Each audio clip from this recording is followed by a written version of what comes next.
À bord de son coupé, Sidney Friedman, l'un des voyants les plus célèbres de Chicago. Sa spécialité, conseiller des businessmen. Il prétend posséder le don de télépathie, la transmission de pensée. Ce matin, il se rend dans un cabinet de trader. Les bureaux de l'entreprise sont là, je le prédis. Sidney plaisante, mais son rendez-vous est très sérieux. La société qui fait appel à lui aujourd'hui investit des millions d'euros en bourse. Bonjour, comment ça va? Bien? Le client du jour, Brian Conlon, trader depuis plus de 20 ans.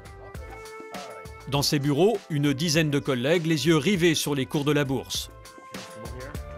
C'est la première fois que Brian consulte un voyant pour placer son argent. Il espère obtenir un bon tuyau. J'aimerais bien qu'il m'aide à prendre des décisions pour faire les bons choix. Et faire plus de profit, ce serait bien. Pour impressionner son client et gagner sa confiance, Sidney commence par un exercice de télépathie.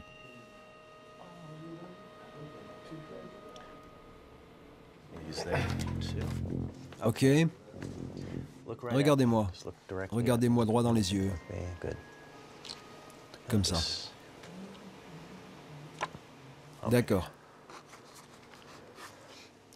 Prenez le crayon, s'il vous plaît. Vous vous occupez de chiffres toute la journée. Donc, imaginez un nombre entre 1 et 50.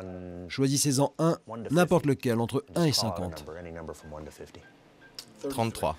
Vous venez juste d'y penser, n'est-ce pas? Ouais. Regardez ce que j'avais écrit sur le carnet. Waouh, vous êtes très fort. Vous avez vu ça, les gars? Et regardez. Quoi, il y a marqué 33 sur le cahier? Ah, c'est dingue. Vous êtes trop fort. Brian est bluffé. Sidney a fait son petit effet.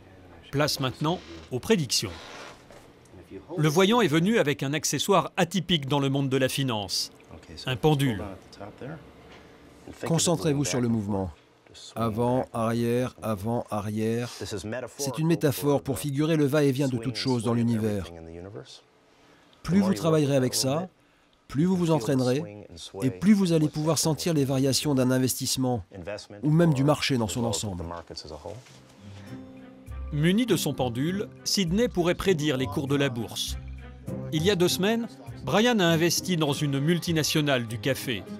Il veut savoir s'il doit tout vendre au plus vite ou conserver ses actions. Vous l'avez acheté ici? Ouais, ça valait 32 €. Et maintenant, c'est là? Oui, aujourd'hui, elle est à 36 €. Brian va devoir suspendre le pendule au-dessus de ce petit cadran numéroté de 1 à 10. Plus le pendule s'approchera du chiffre 10, plus l'action prendra de la valeur. Suspense. Le pendule se dirige vers le 10. Bonne nouvelle. À en croire les dires de Sidney, le cours de l'action devrait grimper. Ouh, c'est fort. Moi, je pense qu'il va y avoir une première chute du cours. Et après, ça va augmenter, fortement. Verdict, dans quelques mois. En attendant d'éventuels profits, Brian va devoir verser à Sidney 200 € pour chaque demi-heure passée dans son bureau. C'est cher, mais pour ce trader chevronné, c'est un élément de plus pour prendre les bonnes décisions. Nous, on s'intéresse à tout pour faire de l'argent, peu importe. Si je peux avoir tous les atouts dans mon jeu, eh bien, j'essaie de les avoir. Sidney est-il vraiment capable de prédire l'avenir? Possède-t-il le don de télépathie comme il le prétend? Rien n'est moins sûr.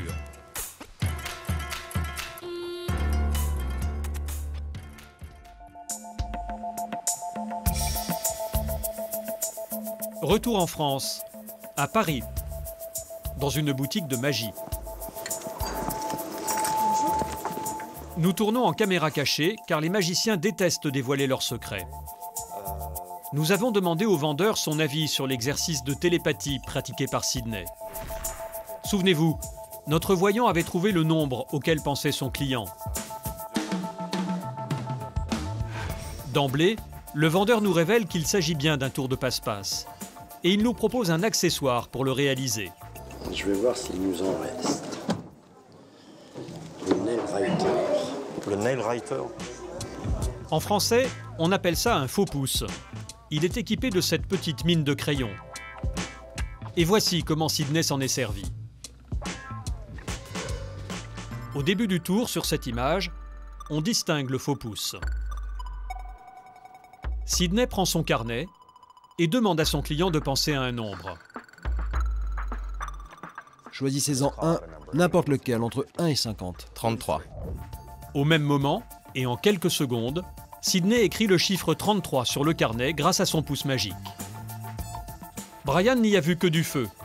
Il est persuadé que le voyant a lu le nombre dans ses pensées. Waouh, vous êtes très fort. Vous avez vu ça, les gars? Fin du tour. L'air de rien, Sidney se débarrasse discrètement du faux pouce dans sa poche. L'astuce est simple, mais terriblement efficace. Et vous allez voir qu'aux États-Unis, certains voyants sont prêts à employer toutes les ruses pour gagner beaucoup d'argent.